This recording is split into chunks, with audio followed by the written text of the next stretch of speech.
Kita lanjutkan lagi karena tadi ada sedikit kendala. Tadi sampai dengan harta yang wajib dizakatkan. Nah, itu ada emas dan perak. Di sini emas dan perak, emas nisab emas yaitu 93,6 gram. Jadi jika jika harta tersebut sudah mencapai itu wajib dikeluarkan. Nisab perak yaitu 624 gram dan kadar zakat keduanya adalah 2,5%. Ada zakat harta perniagaan. Nisabnya senilai dengan emas, sama dengan emas, dan kadar zakatnya juga sama 2,5%. Ada zakat jenis binatang ternak. Itu bisa kalian baca sendiri kalau punya kambing berapa sampai berapa, di sini ada sendiri di halaman 71. Sekarang saya lanjutkan ke orang-orang yang berhak menerima zakat, yaitu mustahiq. Itu dijelaskan dalam Quran surat At-Taubah ayat 60. Bismillahirrahmanirrahim. Innamas shadaqatu lil fuqara'i wal masakini wal 'amilina 'alaiha wal mu'allafati qulubuhum wa fir riqabi wal gharimina wa fi sabilillahi wa ibnis sabil faridatan minallah wallahu 'alimun hakim. Al-ayat. Dari penjelasan tersebut, zakat itu secara rinci diperuntukkan kepada yang pertama, yaitu fakir. Fakir adalah orang yang memiliki harta sangat sedikit, tidak mempunyai pekerjaan, dan tidak dapat memenuhi kebutuhan sehari-hari. Nah, untuk makan besok saja dia sulit, tidak punya pekerjaan. Nah, itu juga wajib diberikan zakat. Itu fakir.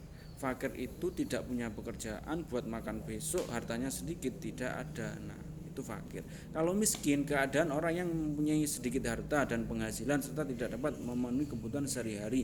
Dia punya pekerjaan tapi sedikit, tidak dapat memenuhi kebutuhan sehari-hari. Nah, itu miskin. Jadi antara fakir dan miskin itu lebih rendah yang fakir. Sekarang amil ialah orang yang mempunyai tugas untuk mengurus zakat mulai dari pengumpulan sampai kepada pembagiannya. Amil zakat itu adalah orang-orang yang di masjid, kadang itu memberikan zakat.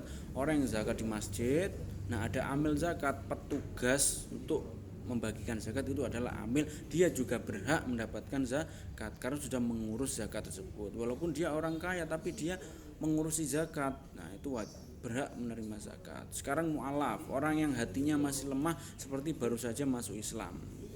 Nah, ada orang Kristen baru masuk Islam diberikan zakat. Kenapa, Pak? Karena orang yang baru masuk Islam itu hatinya masih lemah. Jika diberikan sedekah, dia akan berpikir ternyata di dalam Islam ini ada cara untuk bersedekah.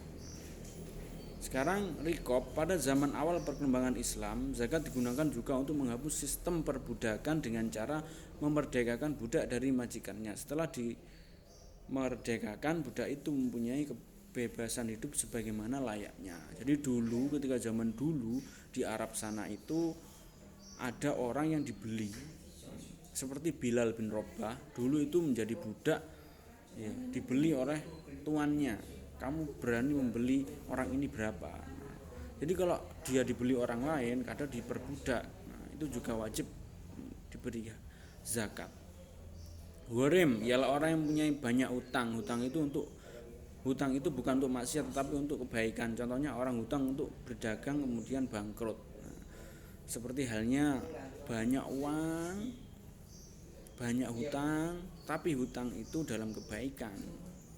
Banyak hutangnya tapi hutang itu untuk kemaksiatan, nah itu tidak berhak. Tapi kalau hutang itu diberikan untuk seperti dagang terus bangkrut, nah seperti itu berhak menerima zakat. Fisabilillah. Sekarang segala usaha yang bertujuan untuk menegakkan agama Allah seperti pengembangan pendidikan, kesehatan, dakwah, panti asuhan dan lain-lain. Nah, jadi orang-orang fisabilillah ini orang-orang yang selalu menegakkan, meramaikan masjid, pondok pesantren. Dia adalah usahanya untuk itu, menegakkan agama Islam. Nah, itu juga berhak menerima zakat seperti kiai, ustadz. Ibnu Sabil ialah orang yang kehabisan bekal dalam perjalanan dan perjalanan yang dilakukan itu bukan untuk maksiat tapi menurut ilmu, berdakwah, silaturahmi dan lain-lain.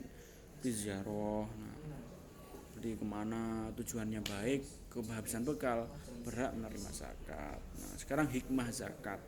Nah, untuk orang yang berhak menerima zakat atau mustahik tersebut mohon dipelajari satu persatu antara fakir, miskin, amil, mu'alaf, rikof, gorim, fisabilillah dan ibnu sabil. Itu mohon dipelajari karena itu materi yang sangat penting bagi kalian. Biar kalian tidak salah untuk memberikan harta zakat kalian kepada orang yang lebih mampu. Sekarang hikmah zakat. Yang pertama, ungkapan rasa syukur atas nikmat yang diberikan oleh Allah. Kita punya banyak harta, nikmat kita bisa bersedekah. Itu adalah nikmat kita. Mengurangi kesenjangan sosial antara yang kaya dengan orang yang miskin. Jadi yang kaya memberi kepada yang miskin juga menghormati yang kaya. Mensucikan diri dari dosa dan memurnikan jiwa. Menumbuhkan sifat dermawan dan mengikis sifat kikir, menghilangkan rasa atau sifat kikir, alat pembersih harta dan penjagaan dari ketamakan orang jahat, menolong, membantu dan membina kaum duafa yang lemah secara ekonomi maupun mustahik lainnya ke arah kehidupan yang lebih sejahtera, mewujudkan tatanan masyarakat yang sejahtera, rukun dan damai. Nah, itu adalah hikmah dari mengeluarkan zakat. Semoga apa yang saya sampaikan pada hari ini bermanfaat dan dapat diterapkan dalam kehidupan sehari-hari. Saya akhiri kalam. Assalamualaikum warahmatullahi wabarakatuh.